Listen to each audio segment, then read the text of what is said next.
현장은 이거 경매 사진을 가져왔던 건데 그래서 사진이 너무 잘 나온 것 같은데. 네, 사진은 그 간평사분이 아주 잘 찍어주신 것 같고요. 실제로 갔을 때는 거의 귀신 나올 정도의 수준의 수영장이었고 안녕하세요 여러분. 안녕하세요. 아니 손 흔들어야지. 안녕하세요 흑도입니다. 오늘은 제가 좋아하는 우리 노막소님을 사무실에 모셔가지고 우리가 그동안 이제 같이 투자하면서 같이 협업했던 그런 건들도 있었잖아요. 그래서 그런 거를 저희 동네 부자 흑도 채널 구독자분들한테 한번 알려드리면 어떨까 싶어서 제가 노막소님을 초대했습니다. 한번 간단하게 소개해 줄래요? 안녕하세요. 누가 나를 막을 쏘냐? 누막소입니다. 12년차 실전 투자자고요. 돈이 없어도 어떻게 사업과 경매를 접목해서 풀어나갈 수 있는지 끝까지 한번 시청해 보시기 바랍니다. 근데 우리가 몇 년도에 만났죠? 한 8, 9년 된 것 같은데요? 언제 만났는지 정확하게 기억은 안 나는데 저는 이게 이 물건을 소개하기 전에 되게 기억이 남는 게 제가 그 당시에 사실 오산에 살았어요. 제가 옛날에. 그래서 이제 오산에 대해서 제가 어느 누구보다도 잘 알고 있었고 그 물건도 제가 알고 있긴 했었거든요 원래. 근데 그 물건을 제가 처음 연락을 받고 같이 하자고 했을 때 내가 아는 곳이니까 딱 같이 하면 좋겠다 이런 생각을 딱 했었거든요. 한번 물건이 어떤 물건인지 간단하게 한번 소개해 줄래요? 지금은 뭐 어린이 수영장이 주변에 많이 있긴 하지만 이 당시 어린이 수영장이 이제 막 시작되는 초기 단계였다라고 보시면 될 것 같고요. 제가 지금 말씀드린 거를 잘 이해하시면 어린이 수영장이 아니더라도 사업하고 경매 물건을 접목하면 어떤 물건 방식으로도 할 수 있다. 그래서 방법론적인 걸 보셔야 되고요. 그 방법론적의 사례가 그냥 어린이 수영장으로 기억하시면 좋습니다. 그러면 단순히 우리가 부동산을 일반적으로 투자할 때는 낙찰을 받고 임대 세팅해서 바로 매도를 하거나 임대 수익을 받거나 거의 그 정도로 생각을 하잖아요. 근데 이거는 그런 게 아니라 우리가 낙찰을 받고 사업까지 접목을 해서 하다가 부동산이랑 사업을 엑시트하는 전략으로 한 거잖아요. 기가 막힙니다. 거창하게 좀 말씀드려보면 어린이 수영장 투자는 이 영상 하나로 종결할 수 있습니다. 와 미친다 미쳐. 한번 보시죠. 네. 뭐 경매 물건은 아까 흑도님이 서두에 말씀해 주신 것처럼 오산시에 있는 망한 수영장이 경매로 나온 겁니다. 그래서 감정가가 17억 9천이었는데 보시면 4억 2,900까지 떨어졌습니다. 거의.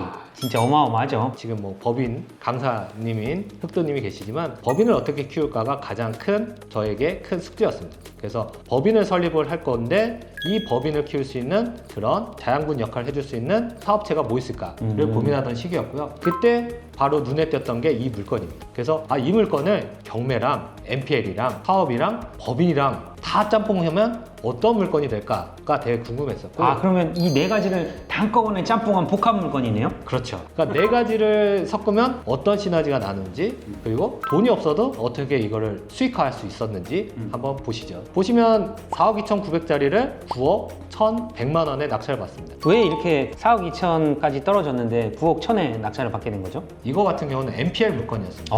그쵸. 여기 보시면 채권자가 US 뭐 어쩌고 유동화 회사라고 적혀 있으면 이런 물건 같은 경우는 NPL 물건입니다. NPL 물건이기 때문에 제가 사용하는 입장에서는 채권 채권액을 최대한 쓸 수 있는 금액만큼 써서 제 취득 원가 자체를 높여놓으면 나중에 양도세 이슈가 크게 발생하지 않기 때문에 이렇게 낙찰가가 높게 나타난 걸로 보여지는 겁니다. 근데 저는 이 시기에 되게 기억이 많이 남는 에피소드가 뭐냐면 2016년도 중반 그때 대부업법이 개정이 됐잖아요. 이게 법이 바뀌면서 대부법인만 론세일로 이제 채권을 매입할 수 있게 바뀌었습니다. 근데 정말 다행히도 제가 그 당시에 대부법인을 제가 설립해서 대부업을 하고 있었어요.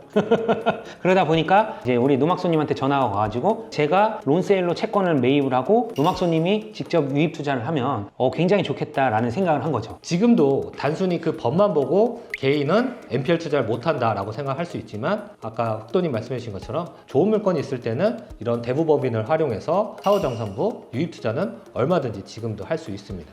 그렇죠.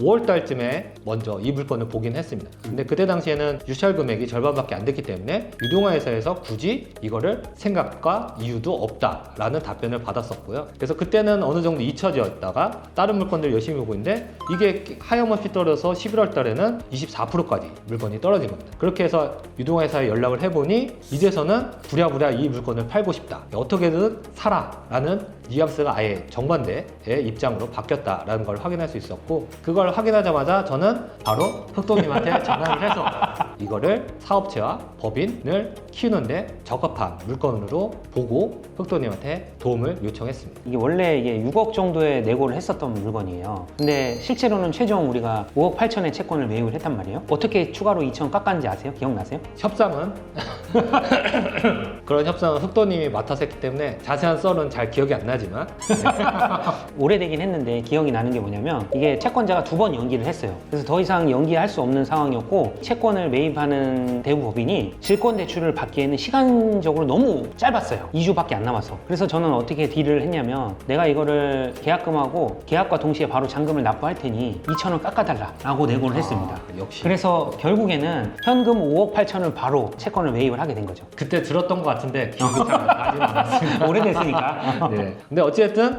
저와 흑도님이 좋은 관계에 있었기 때문에 이렇게 5억 8천에 현금을 넣기란 솔직히 쉽진 않죠. 그렇죠, 그렇죠. 그렇기 때문에 이렇게 조금 더 저렴하게 흑도님 법인을 통해 론세일 방식으로 NPL 채권을 사올 수 있었다. 그리고 원래대로라고 하면 NPL 물건은 채권자 변경을 한다고 하면 법원에 길 연기 신청서를 내서 한 달에서 2달 정도의 기일을 벌 수 있습니다. 그 기간 동안에 내가 하고자 하는 것들을 조금 더 조사한다든지 아니면 여러 가지 사업적인 준비를 할 수 있다든지 이런 것들을 할 수 있는데, 이거 같은 경우는 이미 기일이 촉박하게 딱 정해져 있었습니다. 저는 그 주어진 기한 내에 어린 수영장을 사업하면 어떻게 될까에 대한 결론을 확실하게 내야지만 이 물건을 확실하게 트라이하고 시도할 수 있었습니다. 참고로 저도 어린 수영장을 전혀 몰랐고요. 이게 첫 사업입니다. 아 근데 그런 첫 사업치고는 너무 센 거 한번 딱 매긴 거 아니에요? 그렇죠. 제 닉네임이 누가 나를 막을 소리인데 제 아이덴티티가 다 담겨있는 물건이라고 보시면 됩니다. 그래서 제가 주어진 2주 동안 했던 일들을 말씀드려보면 그때 당시 시작 단계에서 좀 잘 되는 수영장 업체 대표들을 만나서 저는 그 대표들한테 했던 이야기는 딱 한 가지입니다. 나랑 함께 합시다. 지금 2호점, 3호점을 하고 싶지만 못 하시지 않느냐? 내가 2호점, 3호점이 돼주겠다. 나는 이런 물건이 있는데 단지 내가 부족한 거는 어린 수영장 운영에 대한 노하우가 없다. 그래서 함께 하자고 제안을 했었고요. 그 중에서도 가장 좋은 제안을 받아줬던 수영장 업체 대표와 같이 수영장을 하기로 계약서를 작성하고 시작했습니다. 그리고 그때 당시 보시면 여기는 원래 20년 전부터 수영장이었습니다. 그래서 오산 사람들은 이 수영장만 말하면 위치가 어디다, 뭐 어떤 형태다라는 것들은 다 아는 정도의 유명한 수영장이었고요. 단지 이 수영장이 오래돼서 시설들이 낙후됐었는데, 그리고 결정적으로 오산시에서 스포츠센터가 바로 근처에 들어섰습니다. 그러면서 이제 모든 사람들이 완전히 시설 좋은 시시설로 갈 수밖에 없겠죠. 그렇죠. 시설도 당연히 좋고 가격도 저렴하기 때문에 기존 이런 수영장을 퍼블릭 수영장이라고 합니다. 그래서 퍼블릭 수영장의 수요는 이미 끝났기 때문에 이렇게 경매 물건으로 나왔던 거고요. 그래서 저는 처음부터 온라인 분석할 때부터 이거는 어린 수영장으로 바꾸면 그래도 경쟁력을 키울 수 있겠다, 살아남을 수 있겠다라고 생각하긴 했습니다. 물건 보시면 지하 1층 169평, 지하 2층 321평, 거의 500평 가까이 되네요.